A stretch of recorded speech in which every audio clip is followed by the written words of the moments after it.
أبواب الطهارة عن رسول الله صلى الله عليه وسلم باب ما جاء لا تقبل الصلاة بغير طهور. وبه قال حدثنا قتيبة بن سعيد قال أخبرنا أبو عوانة عن سماك بن حرب قال وحدثنا حناد قال حدثنا وكيع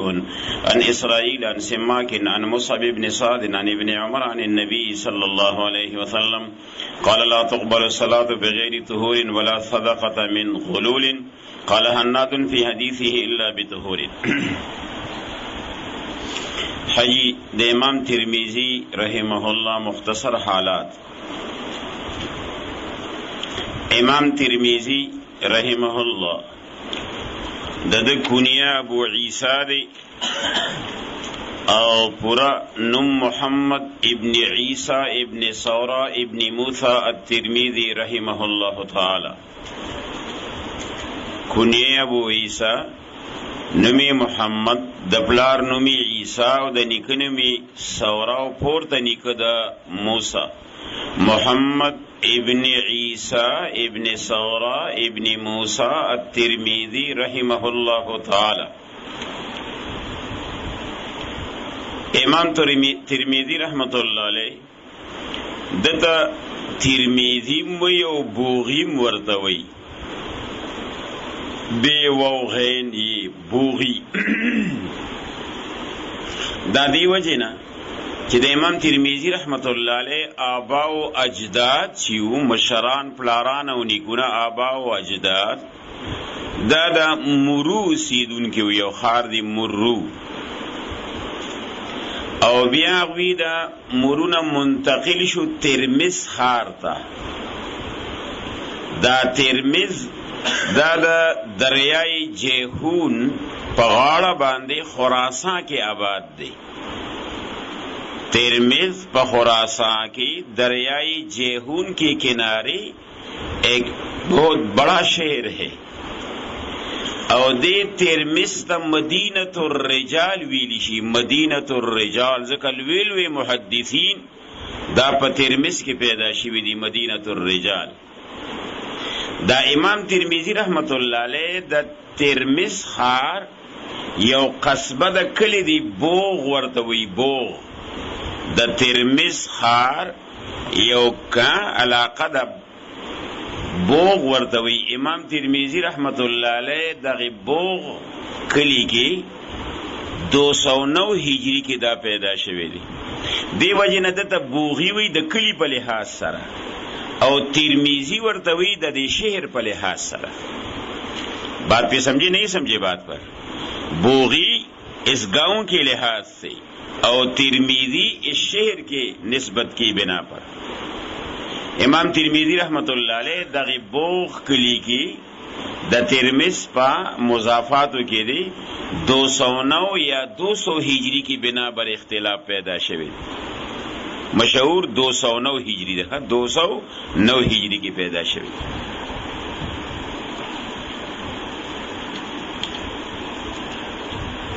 امام ترمذی چونکہ ترمذ خلوی مدینۃ الرجال و دا علم یولوی خارو نو ابتدائی اسباق عمدہ ترمذ کی ویلی دی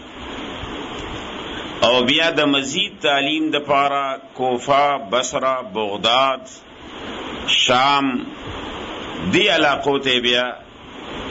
تلی دیو علم حاصل کرد. او بیا بخارا کی دا امام بخاری رحمت اللہ علیہ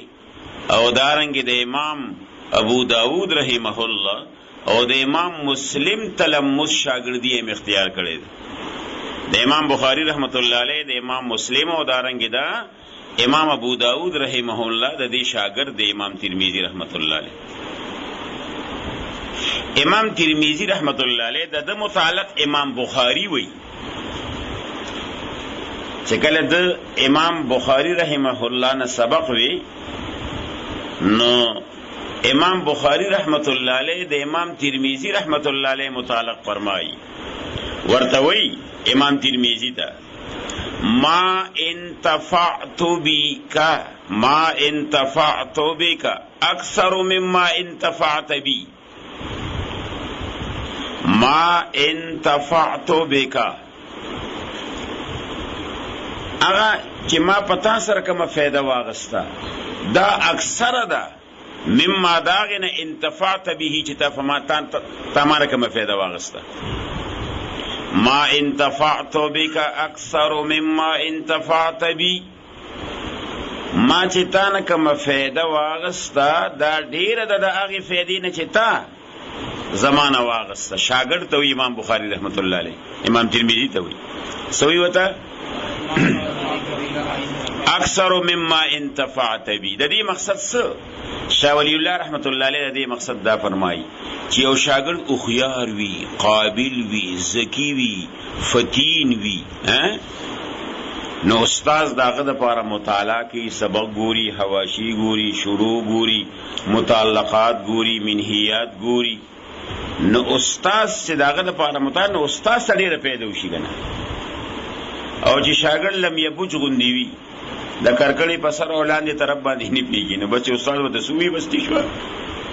نه سمجھے بات چې شاګرد قابل وي خو استاد به مطالعه کوي، او چې نه شاګرد لم یبوج وي کانه هو وي، نو چې استاد ورته سوي بستې شوه. یو ځل استاد داسې یو نوی نو حمیر استاد شي، نوی مدرس و، سبق نو حمیر وی دی کې یو نوی طالب راغی، لوی پګړې او شملې والي د سبق کې کېناست، استاد باندې داسې لږه لږه خوله راغله چې دا خو پوره علامه راغی.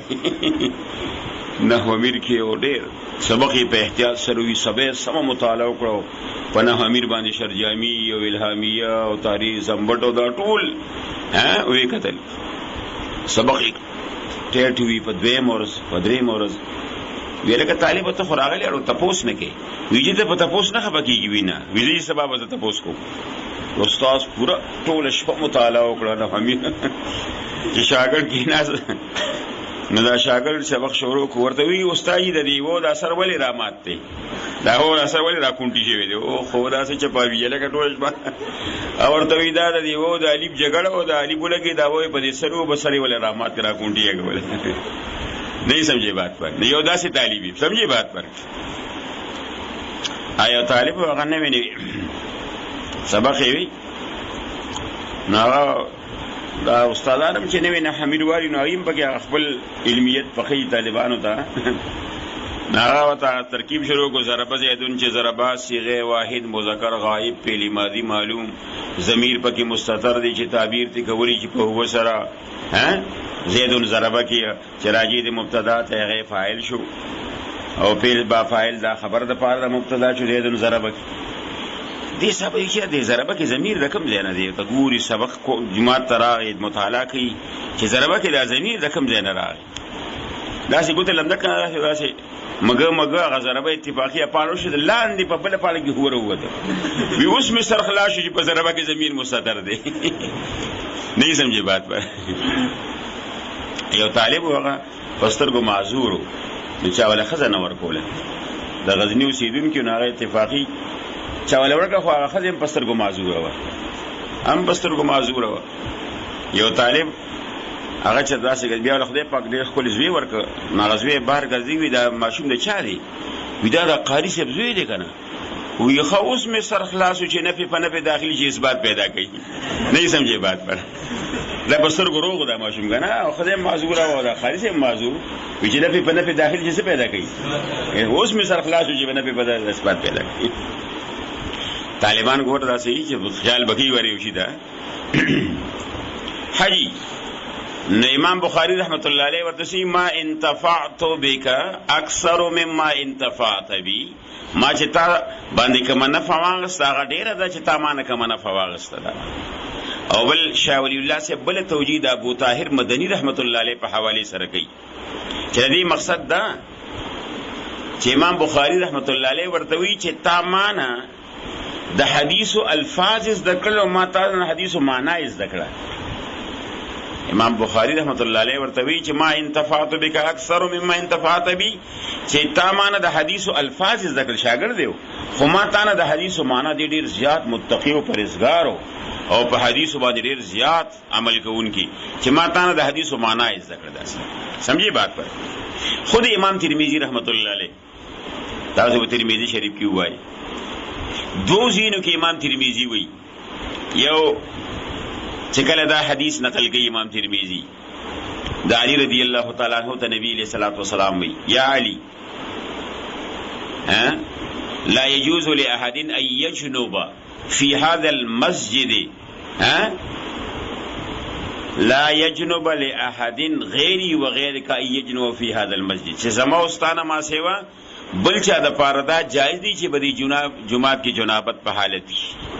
لا يجوز لأحد أن يجنب في هذا المسجد غيري وغيره.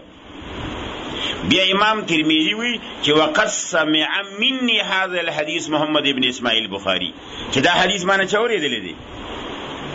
امام بخاری دا حدیث مانه روایت کړی دی قد سمع مني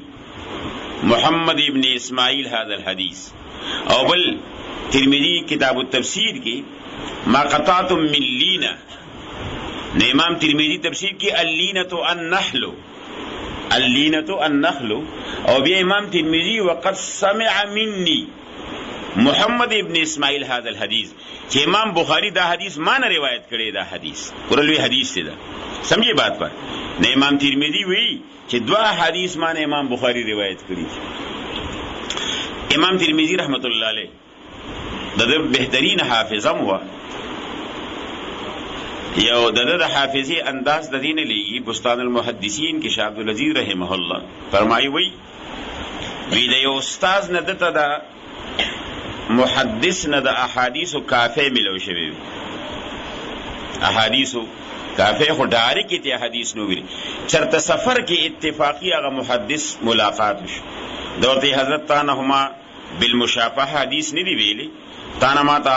حدیثو مغوی مصحف کافی ملو شوی دی تاسو ماته دا حدیث روایت کی ویدا کافی دی راوړه دی چې کی جاوی لاړو باری وس پړدو هغه احادیث کافی نه وی کور پاتې شوی د سپین کاغذ داسې راوړو مخامخ کېناست او هغه استاد حدیث دی او ته داسې اسې به ګوته ګرځي هغه استاد اتفاقی نظر شو چې دا خو ساده کاغذ دی ورکه اما تستحی منک اما تستحی منی ته زمانه حیا نه کوي اما تستحی منی چې تاسو سپین کاغذ کولو کړی دی ورته وی جی ټوله واقعیا چې داسې زلالم ما وی جوړ دا کافه ما سری دی او ما نه کور کې پاتې شوی ما د شرم د وجې نه سونوي خدا حدیث ما ته یاد شو تو وای دا حدیث ورته وی په یاد وی دا معلومی کی ته مخکې نه یاد وی نه نور حدیث راته وای دا 40 نور حدیث ورته وی 40 وای او وی ورو 40 ورته مکه سنه سره ورته داسې ورول وی ما رايته مثلکا چرته ستاغون دی حافظه ما د بل شانه دلیل امام ترمذی رحمت الله علیه خود امام ترمذی رحمت الله علیه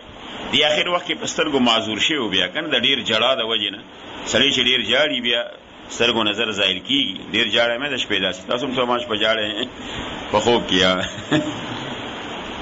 ناغه چتروان دي داسې شاګردانو مسری دي یو ځای کې اوخ باندې سور دی نو سره داسې خکتک مرګرو ته می چې سرخ کته کې وته وی ولی دی د کې اونه د واغ سره لګی داس انت هونه نشته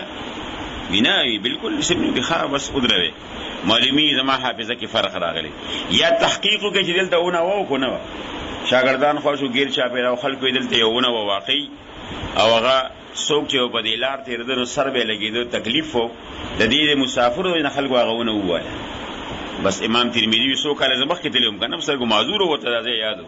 بس حافظه می سید دا سید حدیث وایي دا نو الله ولا بهترین حافظه مرکړي د کنیه ابو عیسی دی ابو عیسی حالانکه یو حدیث پاک کې نبی علیہ الصلوۃ والسلام د دې کنیه نه منع کړی چې تاسو ابو عیسی کنیه د چا میک دی نوم میک دی دا ځکه ابو عیسی دا معنی چې پلار د عیسی علیہ السلام نو دین یو توهم چې د عیسی علیہ السلام هغه پلار ته نسبت راځي نو دا کنیه توهم کنه پکې راځي دا کنیه میک امام ترمذی دا کنیه ولی خو دی دا نو څوک دا حدیث د تنو رسیدلی چې دا کوم حدیث کې سره راغلی دا من راغلی دا کنی دا ابو عیسی نه من نو دا حدیث د تنه دی رسیدلی خو مونږ وایو چې امام ترمذی حافظ الحدیث دی څنګه یو حدیث هغه تنه دی رسیدلی بعد دا جواب کی چې نه حدیث وته رسیدلی خدا د نبی علیہ الصلوۃ والسلام نه دا استحبابن دالکا استرشادن تحریمن نه دالکا پیږي بدی مونږ وی چې امام ترمذی دومره لوی محدث دی حافظ الحدیث یو غیر اولا شیم داغه د پاره کول دا سوي اولاد نه دي خو جواب دادی چې اصل کې حضرت مغیره ابن شعبہ رضی الله تعالی عنہ هغه خپل کنیه ابو عیسی خو دی صحابی مغیره ابن شعبہ رضی الله عمر فاروق رضی الله تعالی عنہ ورته وی چې دا کنیه هو نبی علیہ السلام منی کړی تا ولې دا کنیه ابو عیسی دینه هو توهم چې د عیسی علیہ السلام پلار دا توهم لر ورته ما د نبی علیہ السلام زمانہ کې خو دی او نبی علیہ السلام خبرو په ابو عیسی کنیه زما خو په دې باندې انکار نو کړی بس به عمر سے خاموش شو نو د دې مقصد دا چې نبی علیہ السلام په ابتدا د اسلام کې د ابو عیسی کنیه نه من کړی خو رسته به اجازه ورکړي چې مغیره ابن شعبہ ته سونی وی نو معلومی کی رسته بیا صبر کړی دی اجازه ځکه امام ترمذی ابو عیسی کنیه ده خو دی امام ترمذی رحمت الله علیه د متعلق علما وی امام حاکم د مستدرک رحمه الله فرمای چې د یو عالم متعلق چې امام بخاری رحمت الله علیه وفات شمات البخاری ولم يخلف احدا مثل ابو عیسی ترمذی فی الحفظ والورع والتقوى کہ امام بخاری پیدا شو په خراسان کې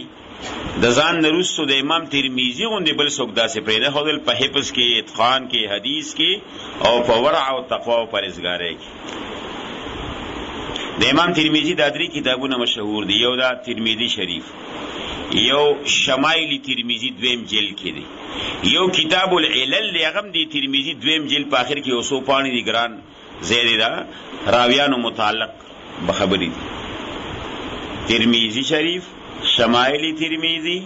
او بل کتاب العلل بعض علماء وی چې نه د دې یو کتاب هم لیکلی دی التاریخ لوی تاریخی لیکلی دی او دویم تفسیر هم لیکلی دی شاه صاحب وی تفسیر خدا دواړه کتابونه نایاب دي تا تاریخ هم د نایاب دی او تفسیر هم د نایاب دی او بعض محدثین وی چې نه د کتابونه علل صغیر لیکلی دي علل کبیر لیکلی دي اسماء الکنه دا کنی متعلق په دې باندې لیکلی دي کتاب الزهد لیکلی دي او کتاب الجرح والتعدیل لیکلی دي علل صغیر علل کبیر کتاب الاسماء والکنه کنیه کنه چې کوم کنیه وی د انسان اسماء کتاب الاسماء والکنیه کتاب الزهد کتاب الجرح والتعدیل امام ترمذی رحمت الله علیه بیا د 70 سال په عمر کې ترمذ کې 279 ہجری کې وفات شوی دی 279 279 کنا 209 کې پیدا دی او 279 کې وفات دی سو کال عمر شو لکه 70 سال په عمر کې د ترمذی په نوم درې محدثین تیر شوی دي د ترمذی په نوم دریو دا امام ترمذی چې تاسو دا کوم وړاندې کتاب پروت دی محمد ابن عیسی ابن ثورہ ابن موسی ترمذی یو دویم ترمذی ابو الحسین محمد ابن حسین دی ابو الحسین محمد ابن حسین دام لوی محدث دی ترمذی باندې مشهور دی بخاری شریف کې یو احادیث امام بخاری داغه نه روایت کړی دی ابو الحسین محمد ابن حسین نے روایت کری اور دریم حکیمی ترمذی دی حکیمی ترمذی دمیو کتاب نوادر الاصول لګلې دي دا حدیث خو ضعیف حدیث په کې ډیر دی آیي حکیم ترمذی یو امام ترمذی دا شو یو ابو الحسین محمد ابن حسین ترمذی بخاری شریف کی یو روایت امام بخاری دا غنه نقل کړي او دریم حکیمی ترمذی چې کوم صاحب د نوادر الاصول کتابی لیکلی دی اکثر ضعیف حدیث پکې دا زیات دا د امام ترمذی رحمت الله علیه مختصر خودی د ترمذی خصوصیات دا بیان به ان شاء الله بیا سبا حجی باب ما جاء لا تقبل الصلاة بغیر طهور باب دی په بیان د دې کې ما جاء الذي جاء لا تقبل الصلاة بغیر طهور چې نه قبليږي مز بغیر د طهارت نه باب ما جاء ای باب الذي جاء چې راغلی د سم متعلق لا تقبل لا تصح الصلاة بغیر طهور چې نسی کېږي مونځ بغیر د طهارت نه. د قبول اقسام یې به حدیث کې رسته وایو ان شاء الله. حدیث کې دا لفظ را روان اسی یو دو درو حدیثو کې د دې تاسو د پوهې لپاره د دې دغه حالات په وایو صرف دو درو حدیثو کې چې تاسو طریقه باندې پوه شئ د راویانو حالات سره. حجی و به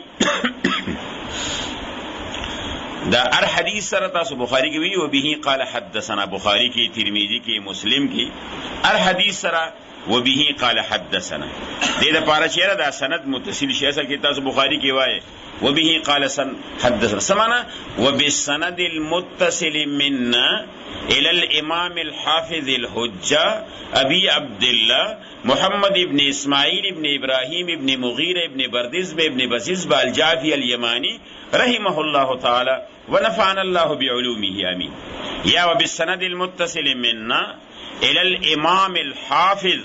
محمد ابن عيسى ابن ثورة ابن موسى الترمذي رحمه الله تعالى ونفعنا الله بعلومه.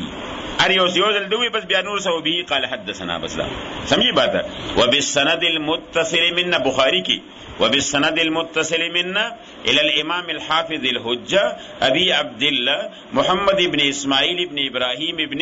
مغيرة ابن بردزبة ابن بززبة الجعفي اليماني رحمه الله تعالى. ترمذی کی وبه قال حدثنا الامام الحافظ الحجة محمد ابن عيسى ابن ثورة ابن موسى الترمذي رحمه الله تعالى ونفعنا الله بعلومه آمين. وبه قال حدثنا قتيبة بن سعيد. دا قتيبة ابن سعيد توجه کر قتيبة ابن سعيد ابن جميل ابن طريف ابن ثقفي البلخي البغلاني رحمه الله تعالى. قتيبة ابن سعيد ابن جمیل ابن طریف ابن عبداللہ الثقفی البلخی البغلانی رحمہ اللہ تعالی. دلوی محدث دی او تب تابعی دی اور د ټولو صحاو سے راوی دی صحائی سے راوی دی. قتیبہ ابن سعید ابن جمیل ابن طریف ابن عبداللہ الثقفی البلخی البغلانی رحمہ اللہ تعالی. دی 149 ہجری کی پیدا دی اور 240 ہجری کی وفات دی. 101 سال پا عمر کی. یس 149 کی پیدا دی اور 240 کی وفات دی. سو کله شو 91 سال شو کسو شو 91 سال په عمر کی. 149 کی پیدا دی اور 240 کی وفات دی. دا تبع تابعی دی لوی محدث دی او صاحب د جرح و تعدیل دی او د صحاح ستو راوی دی. د ټولو اجماع د فسقاحت د باندې چې ثقه راوی دی. وشو قتیبہ ابن سعید ابن جمیل ابن طریف ابن عبداللہ الثقفی البلخی البغلانی رحمہ اللہ تعالی. حجی وبه قال حدثنا قتیبة ابن سعید. دا انا چراشی دا بدا اخبرنا نوی. بعض محدثین فرق کئی بعض محدثین فرق نکی. یا استاز حدیث بیانی یا شاگرد اوری نو کو گن کسانوی کنا گن تاسو مثلا زه حدیث ویم تاسو یې اورئ او تمانه حدیث روایت کې نو ته بیاوې و به قال حدثنا و به قال حدثنا او کو یوازې یو استاد شاګرد ته حدیث بیانې یوازې او شاګرد یې اوري اچھا بیا بیان کوي ابوی و به قال حدثني و به قال او کنا شاګرد قرات و یو استاد اوری نور شاگردان موری بیا یو شاگرد استاد نه روایت کئ ابي و به قال اخبرنا و به قال او کونه یوازې د اوریدلی و به قال اخبرنی به سمجھے بات پر. امام مسلم دا فرق کی امام بخاری دا فرق نه کیا. نو دا انا عبارت کله کله دوی کنه سنا یا صرف نه دا د حدثنا نه دا غینه کنایي او انا صرف دا د چانه ویل اخبرنا نه. وبه قال اخبرنا ابو عوانه قال اخبرنا ابو عوانه ابو عوانه د دنم دی وضاح ابن عبداللہ الیشکری رحمه الله تعالی. وضاح ابن عبداللہ الیشکری رحمه الله تعالی خو مشهور په ابو عوانه کنیه سره مشهور دی. بل نوم یې څه دی؟ مسلم شریف کې راځي ډیر ابو عوانه. دا د مسلم د اساتذهونو ابو عوانه خپل نوم سری وضاح ضاد سره وضاح ابن عبداللہ الیشکری رحمه الله تعالی. دام لوی محدث دی. 176 ہجری کے دے وفات دی. 176 ہجری کے دے وفات دی. دام سیاست توراوی دی. خدا دی چه کله به د کتاب نه احادیث بیانول خصیبو چې کله د حافظین بیا و پکې خامخه وهم بیا به وهم وترات چې کله به د حافظین بیانول بیا به وهم او چې کتاب نه بیا به صحیح حدیث بیان. وبه قال اخبرنا ابو عوانه عن سماك ابن حرب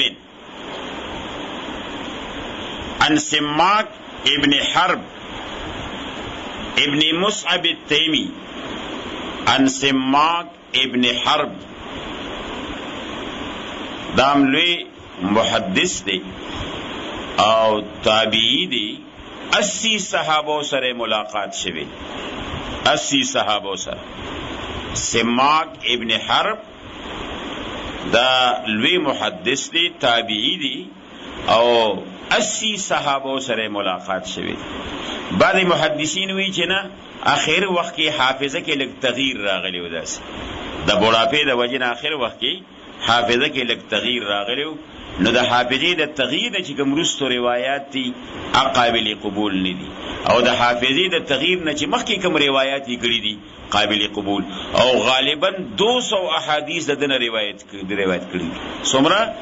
200 احادیث. سماک ابن حرب حجی او دی 123 ہجری کے وفات دی. 123 ہجری کے وفات. حجی سماک ابن حرب. دا تحویل د سند نه دی. دا حد تحویل د سند چې بل سند شروع شو. سمجھے بات؟ کله کله دا محدثین یو سند وی نو چې دا سند سر ته رسي او بیا بل سند دا اول نن دا سند کې به ګډوالی راشي. نو کله یو سند دا دواړه سندونه په یو راوی باندې شریک وي. یو راوی باندې شریک هغه ته مدار الاسناد او مخرج الاسناد وي. تاسو ګورئ قتیبه دی د امام ترمذی استاد. بیا دویم ابو عوانه او سماک دی کنه. بیا ګوره بل سند قال وحدثنا حناد قال حدثنا وكيع عن اسرائيل عن سماك. ګوره التم سماک ابن حرب دلتم سره غلګه. نو دا چې په کوم باندې دا دواړه سندونه شریک شو. دواړه سندونه شو ولکه شریک شو. نو دیتا سوی مدار الاسناد یا مخرج الاسناد ورته وي چې د دې دواړو سندونو مدار په چا باندې؟ په سماک باندې. اوس کو ګوره دا سماک ابن حرب او دا التبیا ان مصعب ابن سعد دا دواړه بیا دغه روایت کیږي نه. نو کو دا دواړه جدا جدا نو بیا کتاب وګدیدو نو د تخفیف د پاره پیږي دی دا تحویل د سند. دا یو زین د مشرق علما دی یو د مغرب. نو دا مشرق پیږي په دی باندې علما چې کوم دي زمون نو هغوی محفف وي پیږي په دی مقصوره وي. سمانا دا حد تحویل نه دی. حدث نه دی لکه چې سند کې تحویل راغی بدلواله راغی بل سند شروع شو پیږي په دی باندې. او زمون علما دا مشرق والا هندستان دا سوی پیږي په دې مقصوره وي ممدوده نه وي. مغرب والا ممدوده وي. داسې حاسبي لکه دا ممدود او سو معجمه وي. سو حاسبي لکه دا معجمه چې آخر الحديث کنه چې باب الحديث شروع شو. خو مشهور دا چې مهمله ده او مقصوره ده زمون مشرق علما. مغرب والا ممدوده وي. عن سماك ابن حرب دا به موږ څنګه وایو داسې قال اخبرنا ابو عوانه عن سماك ابن حرب قال وحدثنا سمجھیے بات پر. قال وحدثنا حناد. دا حناد ابن سری دام لوی محدث دی. دی 152 ہجری کی پیدا دی. 152 او 243 ہجری کی وفات تے 152 کے پیدا دی 243 ہجری کی او د تسوی دی حناد ابن سریتا دتا راہب الکوفہ شیخ الکوفہ ورتوی امام احمد ابن حنبل نے چاہتا پوسو کو وی حدیث منگ دے چانا وایو وی علیک بحناد تابان حناد دلوی محدث سے قراوی دی اور طول عمر کی وادم نوکڑے وینزم نو ساتھ لے لکھا توجہ کر گری بندو مکم کو ہاں طول عمر کی بیگی پدی باندې وادم نوکڑے وینزم نو ساتھ لے صرف درس و تدریس یو دا حدیث و روایات باندې دا مشغول حناد ابن سری لوی محدث دی او دتا راہب الکوفہ شیخ الکوفہ محدث الکوفہ ورتویلی حناد ابن سری کوفی دی او 152 کی پیدا دی 243 ہجری کی وفات قال حدثنا وکیع دا وکیع ابن جراح ابن ملیح الکوفی وکیع ابن جراح ابن ملیح الکوفی دا وکیع ابن جراح دا د امام ابو حنیفه رحمت الله علیه شاگرد دی او د امام شافعی رحمت الله علیه استاد دی او ډیر لوی محدث دی اصحاب د جرح او تعدیل لی لکه د جرح او تعدیل امام دی وکیع ابن جراح ابن ملی الکوفی رحمه الله تعالی دی 129 ہجری کی پیدا دی یا 196 یا 197 کی وفات دی سمجھے بات پر 129 کی پیدا دی او 196 یا 97 ہجری کی دے وفات تے لوی محدث تے اصحاب د جرح و تعدیل لے امام شافعی رحمت اللہ علیہ اساتذہ کی رغت روایت کی اور دے امام ابو حنیفہ رحمت اللہ علیہ شاگردان ان اسرائیل دا اسرائیل ابن یوسف ابن ابی اسحاق السبیعی رحمہ اللہ تعالی اسرائیل ابن یوسف ابن ابی اسحاق السبیعی رحمہ اللہ تعالی دی 160 ہجری کی وفات چاہ 260 لکھلے دی خود 260 سی نے دی سمجھے بات پر ذکر دینا دا مخ کی ارائی پہ 197 میں گئے دی سنگم 260 کی وفات شبیہ دی 160 ہجری کی وفات دام لوی محدث دی اسرائیل ابن یونس ابن ابی اسحاق السبیعی رحمہ اللہ تعالی راویہ طول اکثر محدثین دنا روایت کی ان سماک ابن حرب تیر شو لکا سماک ابن حرب دا غمدار اسناد مخ کی تیر شو ان مصعب ابن سعد دا مصعب ابن سعد ابن ابی وقاص رضی اللہ تعالی عنہ دی دا سعد ابن ابی وقاص زوی صحابی مصعب ابن سعد ابن ابی وقاص رضی اللہ تعالی عنہ دام تابعین کبار تابعینو کے دی کبار تابعینو کی خپل پلارنا حضرت علینا عشی صدیقی رضی اللہ تعالیٰ عنہ نے ٹھول نے روایت کی او دی 103 ہجری کی وفات تے 103 ہجری کی وفات ان ابن عمر ان النبی صلی اللہ علیہ وسلم دا عبداللہ ابن عمر نے روایت کی عبداللہ ابن عمر ابن خطاب رضی اللہ تعالیٰ عنہ دیم لوی محدث دی دا حضرت عمر فاروق رضی اللہ تعالیٰ عنہ زوی او سن 10 ہجری کی دا سن بدغو کی ایس دا نبی علیہ السلام دا بیست نا رست پیدا شوید بیست نا رست پیدا شوید او دا لس کالو پا عمر کی دا ہجرت کرو مدینی منوری دا لس کالو پا عمر کی دا خود پا جنگ کی نبی علیہ السلام دلی اجازت ورنکا زکا عمر ایکم احد جنگ کی نبی صلی اللہ علیہ وسلم دا عمر دا کموالی فا بنا بر او بیا رست نور بیعت رضوان وغیرہ کی او جنگ حنین غزوہ حنین کی بیائی کی نور جنگونو کی بیا دی شریک شوی او دا نبی علیہ السلام دا سنت و انتہائی پابند تردیب پرتا سو بخاری شریف کیوں ہے دا متعلق چکم نے کہ نبی علیہ السلام حج دا او کم نے کہ ناس تک رہا دا کہ بدا ناس تم کولا طول زین دا اس او زین نشتا بخاری کی گران زید یورا بشی نو اگر طول زین دا روایت کی جدید ہے کہ دا ناستا دا طول لاریا حالات دا بیان کی اس وازین استم ناغا لار استم ناغا زین خوار یوزے بیان کردی یوزے کی دا سلار کی روانو یو ترد شوکی ناسترا پاسی چورتی ولی ویزن نبی علیہ السلام سر روانو دل دا تقاضی تناسو مالا تقاضا نرال دا خواسی اغزے کی دا اتباع دا پارکی ناستم داست او بیا لوی محدث و طول حدیث بے روایت کول بیا دا حجاج ابن یوسف دور کی دا سید ابن مسیب رحم اللہ تابعی دی چې امام شافعي دغه قبلي پیږي په دې باندې کوم مرسل روایت هم دغه قبلي نو هغه وی چې زه نه غواړم چې زه چې عمل ځان سره یوسم سوا د عبد الله ابن عمر چې د اعمال ما ته معلومو او حضرت جابر ابن عبد الله فرمایي چې ټول صحابه او اکثر خلک دنیا ته مایل شو لیکن عبد الله ابن عمر دنیا ته مایل نشو او بیا سنتریت تر هجری کې د حجاج ابن یوسف دا عبد الملک ابن مروان د طرف نه دی گورنرو او بیا د حج امیر مو دی د بادشاہ طرف نه نو هغه ورته ویلو بادشاہ ګور چې د عبد الله ابن عمر نه مخالفت نه کوي ورغل وی صحابي دی او محدث هم دی پارس پیږي دله دا خو نور کو چې یاره زمانه دی لوی سړي دی حجاج نو دی یو کس تیار کې حجاج ابن یوسف او یو نیزه ورکړه نیزه او هغه په زهرالود په خراب زهرو کې هغه خولي و چې هغه زهر راکړي وینا نیزه والو د په خوا کې زده شي او ناګانه د نیزه د په قدم باندې کېږي په خپل باندې کېږي ورته وی چې دا مانه په خطا کې خو دې شو چې لکم زخمی شي دا داسې زهر چې وځي نه ودی مرشي پیسې چا ورکړي حجاج ابن یوسف هغه نیزه مرکه زهرالود نیزه د سره خوا کې روانو اني ځای کنه خو دا بداسي ناګانه د پدی یو ځای روانو د پدی خپل خلانه قدم نه خپل په د پاسه کې هو د تیزه سره په کې نه وته داس او بیا راو وستوم داګنه بیا غالبا دي شهید مشو وفات ها سنتریت تر هجری کې جنت البقیع کی مزار دی عن ابن عمر عن النبي صلى الله عليه وسلم قال لا تقبل الصلاة بغير دا بس باشي ان شاء الله دا قبول اقسام دي بس باشي ان شاء الله وشو لکه دا